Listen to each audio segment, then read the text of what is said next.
बुध हुए वक्री, नौ ग्रहों में अत्यंत अशुभ प्रभाव देने वाले तथा इस जगत में समस्त क्षेत्रों में अपना प्रभाव रखने वाले नौ ग्रहों में युवराज बुध 5 अगस्त से वक्री अवस्था में आ रहे हैं।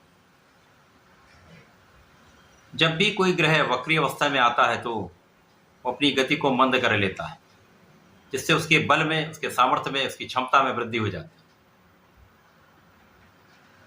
अब बुध जो वर्तमान समय में सिंह राशि में गोचर कर रहे हैं, वहां पर जब ये वक्री अवस्था में आएंगे तो समस्त राशि के जातकों को किस प्रकार का परिणाम देने वाले हैं, क्योंकि 22 अगस्त को इनकी राशि का परिवर्तन भी हो जाएगा तथा ये कर्क राशि में प्रवेश कर जाएंगे। यहाँ पर ये राहु के सीधे प्रभाव में होंगे, तो अत्यंत शुभ प्रभाव देने वाले, अपना संपूर्ण प्रभाव अतिशीघ्र प्रदान करने वाले बुध जब राहु के प्रभाव में होंगे तो जड़ दोष बन जाएगा तथा कर्क राशि में ये निर्बल भी होंगे।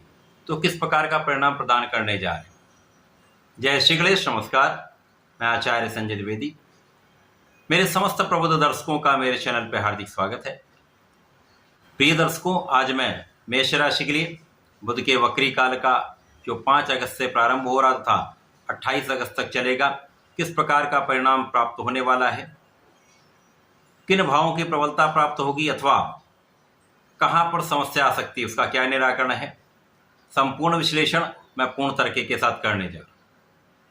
प्रिय दर्शकों, इस राशिफल को आप अपने लग्न के अनुसार तथा राशि दोनों के अनुसार देख सकते हैं। वर्तमान समय में सिंह राशि में बुध का जो गोचर है वो एक अच्छा प्रभाव दे रहा है, क्योंकि यहां पर ये मित्र की राशि में है। 5 अगस्त से लेकर 22 अगस्त तक ये सिंह राशि में ही गोचर करेंगे, जहां पर ये कर्क राशि की ओर गमन करना प्रारंभ कर ले। इनका गमन एक राशि पीछे की ओर हो जाए। मेष राशि के लिए पराक्रमेश तथा षष्ठेश होकर पंचम भाव में गोचर है, जो अत्यंत श्रेष्ठ प्रभाव देने वाला है, क्योंकि बुध बुद्धि के कारक हैं, वाणी के कारक हैं, शिक्षा के कारक हैं, कैलकुलेशन के कारक। इसी प्रकार से पंचम भाव भी ज्ञान का ही है, शिक्षा का है, प्रज्ञा का है, संतान तथा प्रेम का है। युवराज बुध जो इस समस्त क्षेत्रों में, समस्त जगत के कार्य क्षेत्रों में अपना प्रभाव रखते हैं, चाहे वो ज्ञान शिक्षा से संबंधित कार्य हो, कला जगत का कोई कार्य हो, किसी प्रकार का कोई व्यापार हो, बुद्धि या वाणी से संबंधित कोई कार्य हो, समस्त क्षेत्रों में इनका संपूर्ण प्रभाव होता है। अब यहाँ पर ये मित्र की राशि में है तथा वर्तमान समय में शुक्र के साथ गोचर कर रहे हैं, जिससे अति शीघ्र इनका संपूर्ण प्रभाव समस्त राशि के जातकों को प्राप्त हो रहा है। अब पंचम भाव जब ये यहाँ पर होंगे तो निश्चित रूप से आपके ज्ञान को बढ़ा देंगे, बुद्धि बल श्रेष्ठ कर देंगे। अब ये वक्री अवस्था में आने पर इनका प्रभाव कई गुना बढ़ जाएगा, तो इस समय में आपके ज्ञान से आप विशेष लाभ लेंगे, शिक्षा प्रतियोगिता में आपको सफलता मिलेगी तथा इस समय में श्रेष्ठ संतान प्राप्ति का योग बनता है तथा संतान भी बहुत अच्छी रहने वाली। प्रेम संबंधों के लिए ये समय अच्छा है। अब यहाँ पर 5 अगस्त से लेकर 22 अगस्त का जो समय है, उस समय में विशेष रूप से आपके ज्ञान के क्षेत्र में वृद्धि होगी, विस्तार होगा।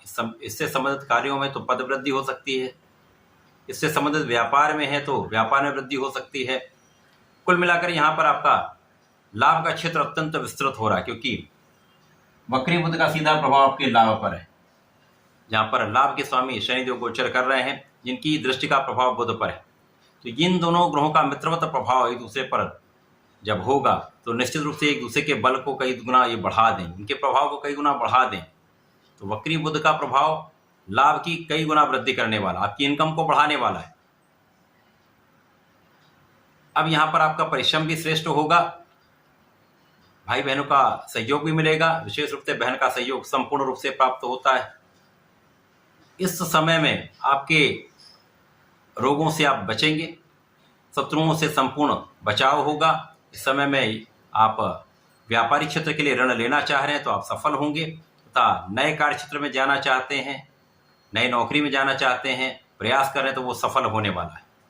निश्चित रूप से ये समय आपके लिए अत्यंत अनुकूल है। 22 अगस्त से जब इनका ट्रांजिट आपके चतुर्थ भाव में हो जाएगा, जहाँ पर ये कर्क राशि में होंगे, जहाँ पर ये चंद्रमा की राशि में होकर निर्बल भी हो जाएंगे। यद्यपि ये केंद्र का भाव है, परंतु ये राहु के सीधे दृश्य प्रभाव में होंगे, जिसके कारण जड़ दोष बन जाएगा। अब जो इनके कार्यकत्व के भाव हैं, पराक्रम का भाव, इनके कार्यकत्व का भाव तथा षष्ठम भाव, इनमें जड़ का प्रभाव आ जाएगा। जड़ का अर्थ है स्थिर हो जाना।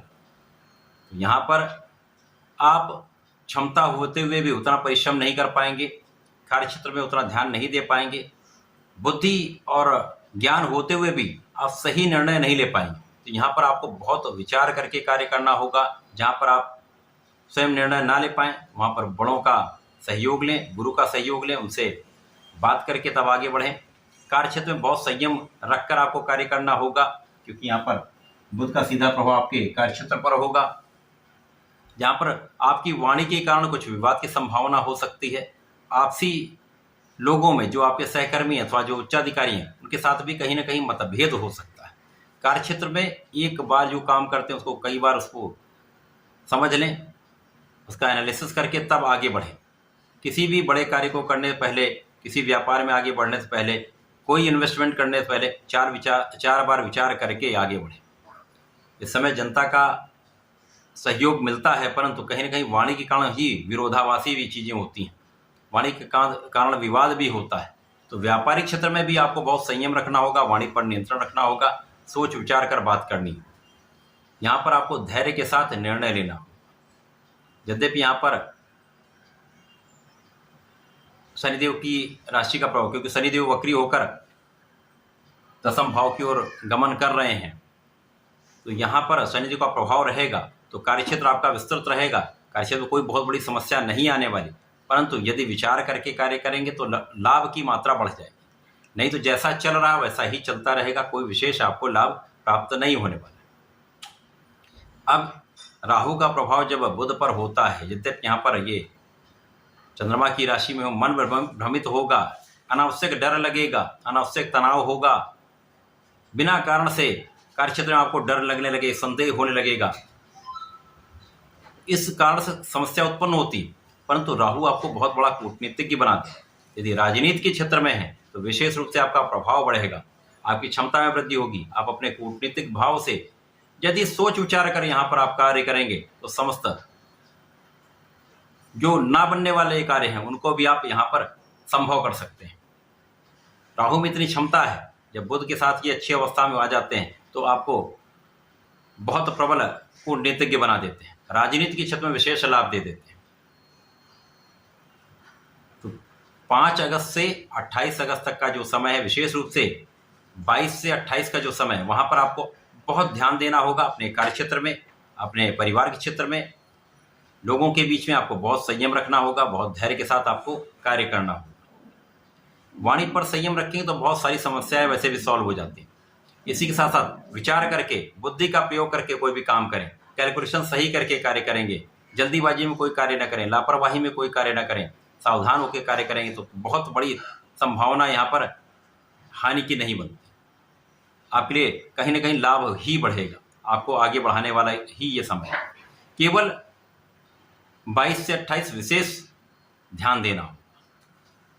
इस माह में मेष राशि के जातकों को नियमित रूप से गणपति जी का ध्यान करना चाहिए, गणेश अथर्वशीर्ष का पाठ करना चाहिए अथवा सुनना चाहिए।